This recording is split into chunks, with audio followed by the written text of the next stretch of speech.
We're exhausted, we're fulfilled. I think it's gonna take us a little while to process what we experienced today.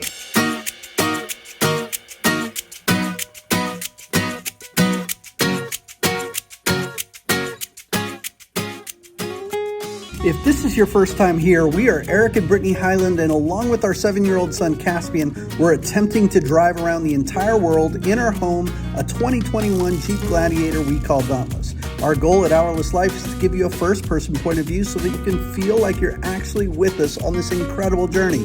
So if you haven't yet, hit the subscribe button. We'd love to take you around the world with us.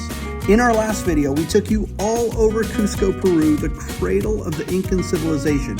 We went through tunnels and through several ruin sites and explained what we learned about this magnificent culture. We hope you got a chance to see that video. If you missed it, we'll link it here. Now today, we are leaving Cusco, Peru and heading to Ollantaytambo, where we'll park Dauntless, catch a train to Aguascalientes, and from there catch a bus up to the sanctuary of Machu Picchu before doing it all in reverse and heading back to Dauntless and Ollantaytambo. Are you ready to visit one of the 7 wonders of the world with us? Well, today is the day, and we can't wait to show you all that it takes just to get to the sanctuary of Machu Picchu, not to mention sharing with you all that we discovered in this incredible section of our trip around the world. So let's pick up right where we left off in our last video. We just checked out of our Airbnb in Cusco, and we're hitting the road. That is always a lot. This is why I don't love getting Airbnbs and why when we do it, it's only for a long time, because we always regret it if we don't do it that way. It is so hard doing this. Down the alleyway we go. Everything's locked, right? The side wings are locked, if that's what you're asking about. Yes. And we still have to unpack everything once we get to camp. Oh yeah, you should see the back. It's absolute chaos, so that's going to be fun. Hopefully it's not raining. That's what I'm hoping. Traffic in all Peruvian cities is nuts. Everybody parks wherever they want. Everybody has to merge. There's no real rules. Just kind of everybody goes when they can and where they can. Welcome back to driving in South America. This intersection is a madhouse. There's police on this corner trying to direct traffic. There's all these people buying their stuff here at the market, and these cars aren't stopping even when the light turns, so nobody can go. I am gonna get in here. That bus was playing chicken with me. So YouTube, is this what you picture driving through South America is like? Because this is what it's like. There's some police officers up here, and oftentimes I'll sneak behind a large vehicle like this bus so that they don't see me right away. They don't want to stop me. And this is why we go outside the cities. Look at this. Look how beautiful this is. It's so green and verdant. Everyone has their farm animals. Baby sheep and their little shepherd. Look at him. Are they running away from him? Oh my goodness. They are so adorable. Okay, little sheep, I'm coming around you. Stay safe, little sheep. Can you tell we're getting close to Machu Picchu? I mean, if you've seen photos and images of Machu Picchu, it's all of this brown and green and mountains. And we're not there yet, but we are definitely getting closer. Ollantaytambo is to the left and Urubamba is to the right. We're going to go to some ruins here on the right and then come back down this exact same road later today to go to where we plan to camp for the night. Update. We were going to go to the salt mines or salt flats or something like that. I guess it wasn't even ruins. But we got down the road, and where Google told us to turn, it was like a private property area. And so I went across the street and I talked to a local and I said, hey, listen, how do we get to these salt flats? And she's like, oh, you got to go all the way to Urubamba. You have to like thread through all of these switchbacks, go up to the top of this mountain and then come back down. That's not something I want to do on a day that we need to unpack everything in the back of Dauntless and all that kind of stuff. So made the decision to turn around, and now we're headed to Ollantaytambo, which is where we're going to set up our base camp to go to Machu Picchu tomorrow. Brittany's like, hey, we haven't eaten yet. So we are heading to a brewery. The problem is the brewery doesn't open for like 45 minutes. We need to unpack our stuff and get Dauntless situated for camping tonight. If we have 45 minutes to do it and they have a parking lot, we'll do it right there at the brewery. What are your thoughts, Brittany? Yeah. I'm just bummed that we didn't go to the salt mine. Yeah. So I'm trying to readjust. Careful nothing falls out, babe. This is our mess back here. I've got my bag, an empty drawer, gonna load everything up, and we're still taking stuff out. Got a bunch of stuff down here on the floor already. Get this all figured out, get all set back up to live in Dauntless. We are leaving the brewery. It was really nice, and the weather is just beautiful right now. So we have the windows down and we're hitting the road. We are coming into the Ciudad Inca of Ollantaytambo. Oh, this is pretty cool, huh? Yeah. Here we are in the main plaza. Wow, this is so pretty. It's honestly one of the prettiest cities we've seen in Peru. So we got to this parking lot. This is the parking lot where people camp. It is filled with buses, tour buses, and I'm sure they'll all be gone this evening, but there's really no place for us to set up where we would not be blocking somebody's exit. Brittany came up with another idea, which is that we are going to go to the ruins that are here in town, and Brittany and Caspian are going to climb those ruins. And then hopefully by the time we come back, some of these buses will be gone, or we'll find another place to park. Sometimes this happens when you're overlanding, that you simply can't find a spot, or things aren't working out the way you thought, and that's just all part of the journey. We'll figure it out. We always do. You can see the ruins in front of us up on that hill and all the people up there. And Brittany said, I'm supposedly going to find a parking lot somewhere. Will they go and climb these ruins? I am not doing that with my knees with doing Machu Picchu tomorrow. That is not a thing. These stones here are original Incan stones. You can tell because you can't see any mortar. And then you also have a view of the terraces going down the hill that the Incans were famous for. When the Spanish came, they were astonished that the Incans were able to grow crops up mountain hillsides.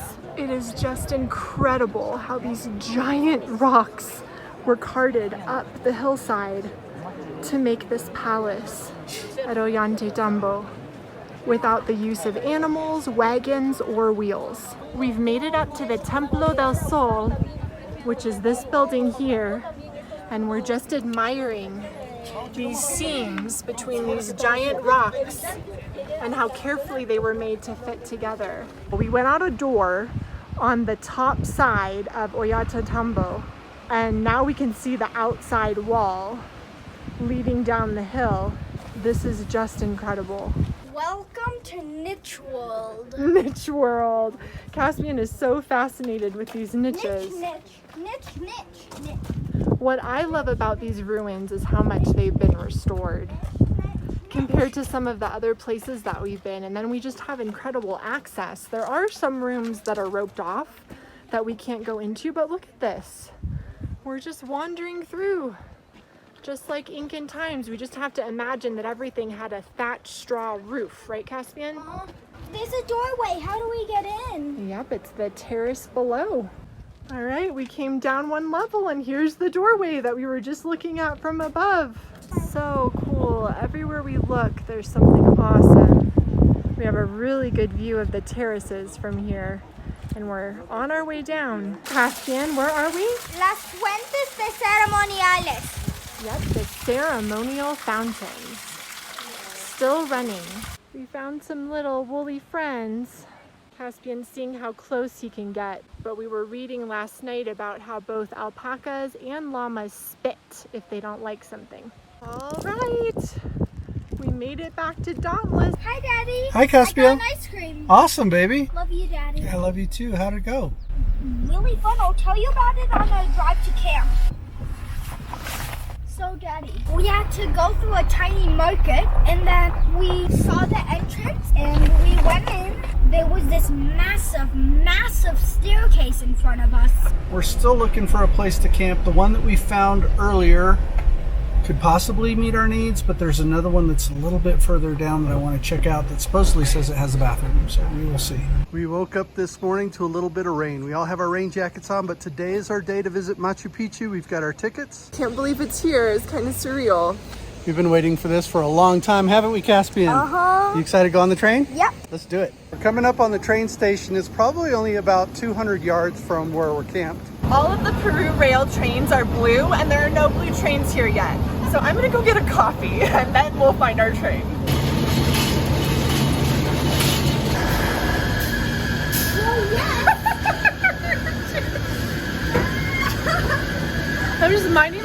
this and I look over and there's a camera like a foot from my face. What the heck? You're a freak.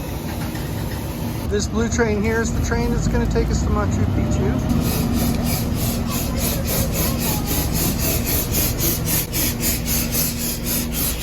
Brittany's giving them our digital tickets and showing our passports. Gracias, amigos. 8:30? I'm in A31, which is right here. Un interesante destino a visitar. Gracias por su atención. Ubicadas. Peru Rail appreciates your preference and gives you a warm welcome aboard our Vista Dome service, with final destination, Machu Picchu Pueblo Station. The duration of this journey is approximately 1 hour and 30 minutes. He has been very gracious with Kasey, who just wants to play with him for the entire trip. Julian's a solo traveler from Colombia, exploring Peru, and he got the lucky seat assignment right next to Kasey. It's been raining the whole time, and so a lot of the windows are clouded over from the precipitation, so we haven't quite had the view that I was hoping for, but it's still been beautiful. We have made it to Aguas Calientes, which is also called the Pueblo of Machu Picchu, and we have a little while before we have to go get on the bus. This is the base area where we're going to catch the bus and head up. Right now we're just exploring around. It's a beautiful little plaza. Right in front of me is a church that's actively doing its thing. It's an awesome place to be. Would you like water raft down that? Probably not. Would you? No! We're in line for the bus that's going to take us up the mountain to Machu Picchu. And here we go. The drive up here on the bus has been pretty incredible. We are at a dizzying height at this point, and we are approaching the ruins. The only bathrooms at Machu Picchu are here outside the main gate. Once you're inside, you can't use any facilities, and we'll be there for 2.5 to 3 hours. This is what the bus terminal looks like as people are arriving and departing. And all of these folks up here are guides looking for their prospective folks that they're finding and saying, hey, I'm going to be your guide. It isn't until noon that we can enter the main entrance. We've just come in. Our first look as we are approaching Machu Picchu. This is an incredible view. Wow. This way. Yes. All right, let's do it. It has been quite a climb up here, and I admittedly am out of breath. We are technically on the Inca Trail now that the Incans would use to go from Cusco here to Machu Picchu. It's breathtaking to be here, but already we're amazed. Machu Picchu was constructed around the early 1400s, inhabited for about 100 years, and then lost to nature. And because of its location high on the mountain, nobody knew that it was here for a long time, at least from the Western world. Of course, there are always locals who know where the Incan ruins are, but it wasn't until 1911 that Hiram Bingham III from Yale University discovered, quote unquote, Machu Picchu. This morning it was raining.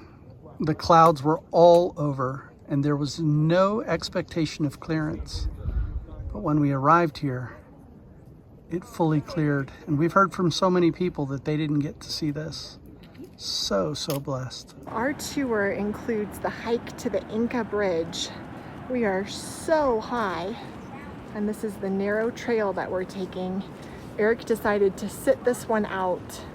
We had to go through a special control area where we signed our names and everything, so they really watch who comes to this part. And this is the famous Inca Bridge right on the side of the mountain, and it would have continued along where those bushes are, along the side of the mountain. Is that not insane? All right, we are going out of the control area and back to Eric. Notice that the northern part of the ruins is all urban. So there's a little gate down here that's separated with this terrace to the south, and that was all farming. But through that gate began the urban area. We have just come through the main door into the urban center of Machu Picchu, and now we are in the thick of it. It is pretty incredible, you guys. Look at this. There's the terraces. There's where we were up there. There's the door we just came in.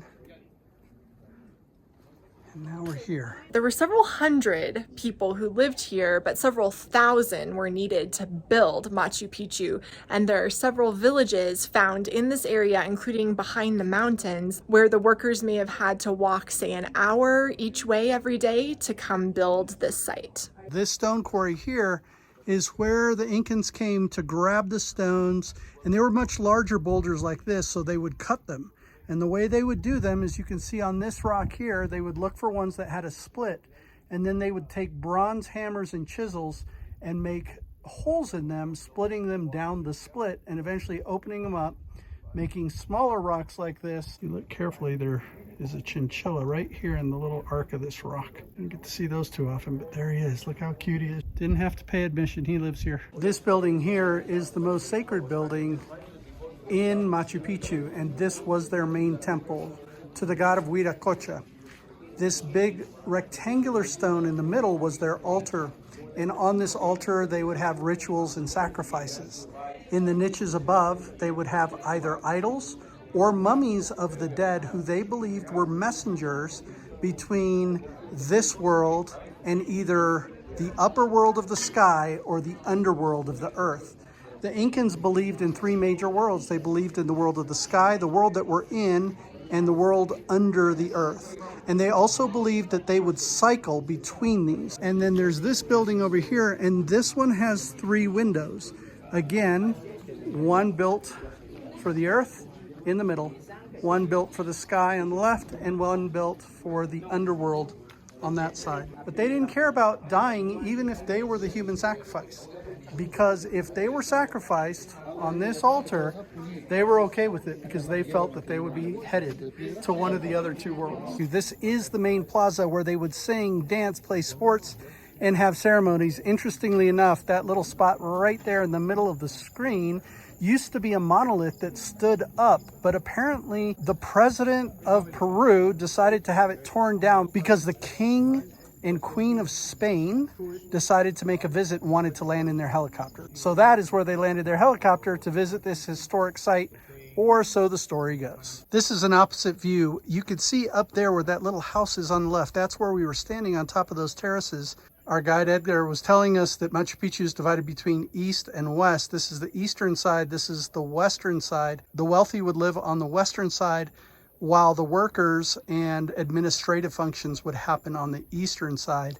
And these buildings contain schools and storehouses and workers' quarters, while these buildings over on this side where the temple was and the priest was were also the areas where the wealthy and the nobles would live. This rock is a very special rock. It's considered a sacred rock because it's cut in the shape of a mountain, which you can only see if you step back. So that rock was carved into that shape because the people here believed that the mountains were guardian protectors. This rock here specifically was a rock that was the guardian protector of marriages and families, and so people would get married in front of this rock here in Machu Picchu.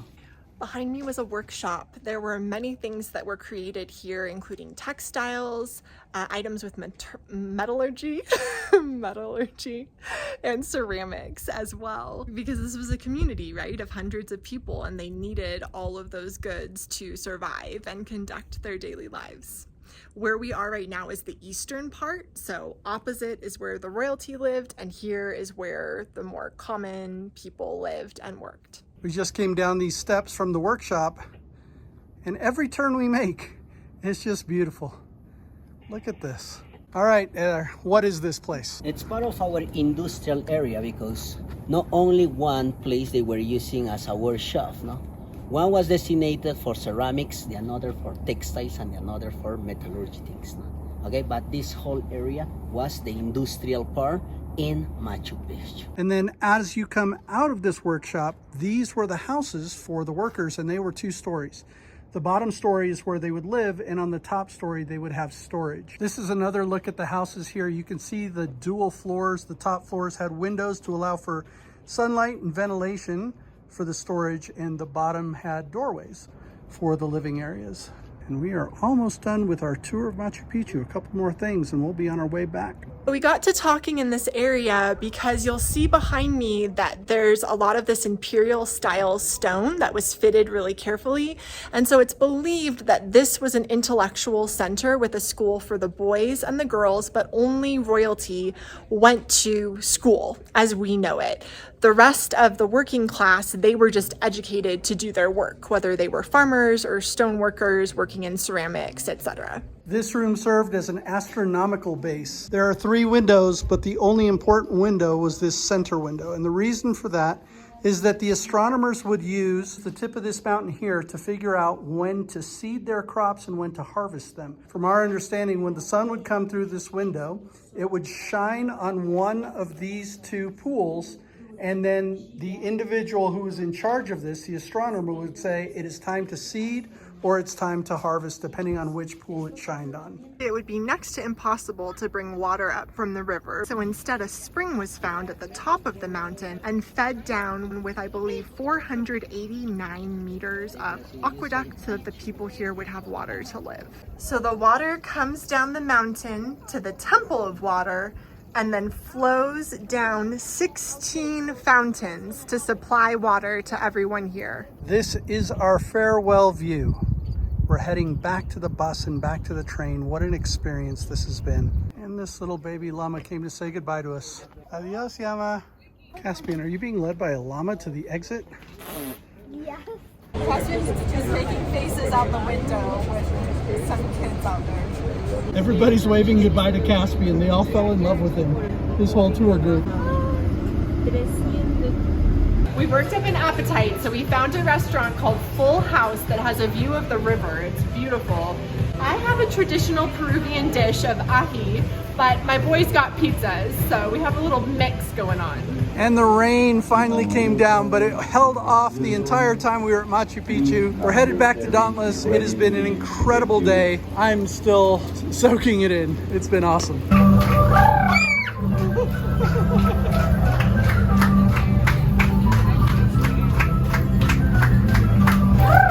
Heading back to Dauntless, gonna get some good rest tonight. We're home for the day. We're exhausted.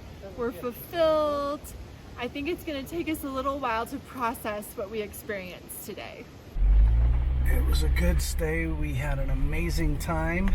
And now as we head towards Pisac, we're really just trying to make our way to Chile and more importantly to Argentina. We're trying to get to Argentina as quickly as possible. I think that's the plan. So this is the start of that journey. If we see anything interesting along the way, we'll definitely record it and tell you about it. Other than that, we'll let you know when we get to Pisac.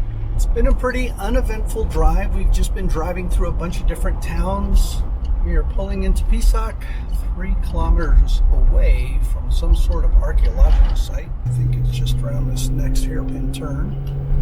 I understand it's somebody's private home. Brittany went out and talked to the guy to figure out where we were going to park. And this is it here. Caspian made friends with the little boy last night. And Caspian, you gave him something? Uh-huh. What'd you give him? 20 centavos. We have about a 3-hour drive, Caspian. Okay? We're heading south, and hopefully we're going to stay at some thermal pools. We've seen some things on Overlander where one of the pools was so hot you could cook your pasta in it. And of course, as always, we'll share anything that we see that we think is cool on the way there. If not, we will see you when we get to Aguas Calientes. Again, I've mentioned this before in the videos that this is kind of what I pictured Peru looking like. Green, verdant rivers.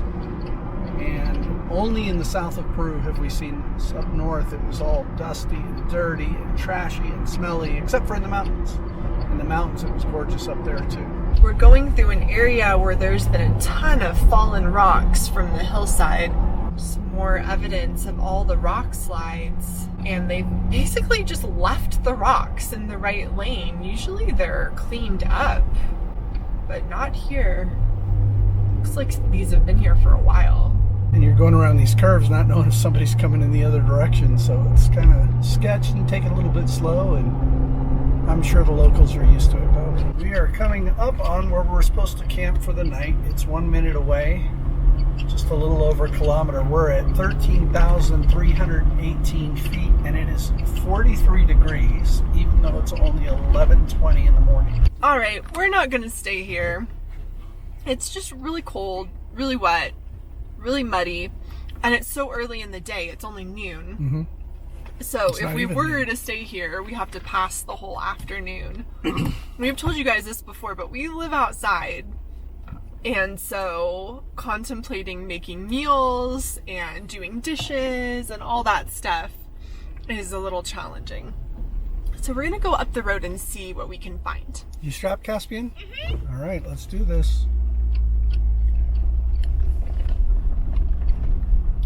I think this is the factory, the yogurt and ice cream factory where people have camped. Not entirely sure. Looks like it's all under construction. You've arrived. That is all a mud pit. I am not going in there. All right, Plan C. coming up on Plan C, which is this place here called Moyandina. We'll see what they have to say. What's Plan D? Really? Yeah. They said no? So there was this lady, and she just wanted to talk to me and figure out what was going on and all this. And I thought for sure they were going to let us in. There's a little white gate over there. And then she started going into all these stories about how they used to have a dog, and the dog got hit by an overlander as they were coming out of the gate. Terrible. And so they're like really cautious about it. And I said, listen, I've driven from the United States to Peru. I haven't hit a single animal. And she goes, yeah, probably better not. So now we need a Plan D. So I'm going to leave that to you, and I'm going to just start driving. Shouldn't the Plan D be the Plan A? Well, son, Plan D is going to end up being Plan A, hopefully, if not Plan E. And at this rate, we might end up in Chile. The sky is so ominous. Yeah. We might be sleeping in our seats tonight. And now we have a Plan B, or no, a Plan D and a Plan E. So Plan D is a chapel. Plan E is a bus terminal where people have stayed very cheap that has a bathroom available. Nothing to write home about. So we're really hopeful that Plan D will be the one. Plan D is closed for renovations. So we are at Plan E. All right, so here's the deal. I go inside and like, who's the person that I need to speak to? Oh, the guy in charge is upstairs. So I go upstairs, and there's this guy in a suit. He's got his own private office. Whoa. And he's watching TV, and he looks a little annoyed that I interrupted him. But his name is Bernardino, and I explained to him who we are, what we're doing. And he's like, oh yeah, we can help you with that. And he was very serious about it. He was very solemn. But then he's like, but you're in the wrong office. But I'm in charge of their office too, so I'm going to walk you over there. So he ceremoniously pauses his television show, and he gets up and he walks me across the top of this terminal over here to this other lady. And he says, she's not the one in charge of this office. She's the assistant. Oh my gosh. But it's okay. I give you my permission to talk to her. Yeah. And so he said, just park over where you wanted to park, over on that wall. And he said, and if you need anything else, or if anybody says anything, you tell him Bernardino said it was okay. So it's like, all right. It's good to have friends in high places. I do. I know the guy behind the terminal here. All right, so we're going to go park. Finally, Plan E worked. Dauntless is going to be parked right there for the night. I got my official little ticket, which I purchased for 2 sol from the lady. Caspian, are you glad to be out of the Jeep? We are going to stay here for tonight. Tomorrow, we'll head to Puno. We've woken up at the bus terminal. Brittany is cooking up Caspian's breakfast. And we have about a 2.5 hour drive today to where we plan to go in Puno on the shores of Lake Titicaca. What do you have to say for yourself, Brittany? I really like my bus terminal campsite. It's pretty epic. And I like how I can hide behind the Jeep. I don't like when we're exposed and everybody can see what I'm doing. Speaking of being exposed, in our next video, we're going to expose you to quite a bit of travel. We'll start by heading to the shores of Lake Titicaca in Peru, and once there, we're going to visit some floating islands on this lake which act as a natural section of border between Bolivia and Peru. This lake is home to a group of indigenous people who have literally created their own floating islands that they live on. From there, we're going to make a run for the border between Peru and Chile and once again cross into a brand new country. As we drive south, we're blown away by the Atacama Desert, which is the driest place in the entire earth, and we're going to take you with us through all of northern Chile. It is a lot of ground to cover. So if you haven't yet, this is your reminder to subscribe to the channel now and hit the bell icon so you get notified when the next video goes up. And if you really enjoy our videos, we invite you to go behind the scene with us on our Patreon. Patreon is where we get real and raw, and you can get unfiltered live video on our journey and see parts of this trip that nobody else gets to see. The link for our Patreon is in the description of this video, and we'd appreciate it if you take a look. We hope you enjoyed this section of the journey around the world, and we thank you for being part of it. Stay tuned for the outtakes, and until next time, we will see you in the next video.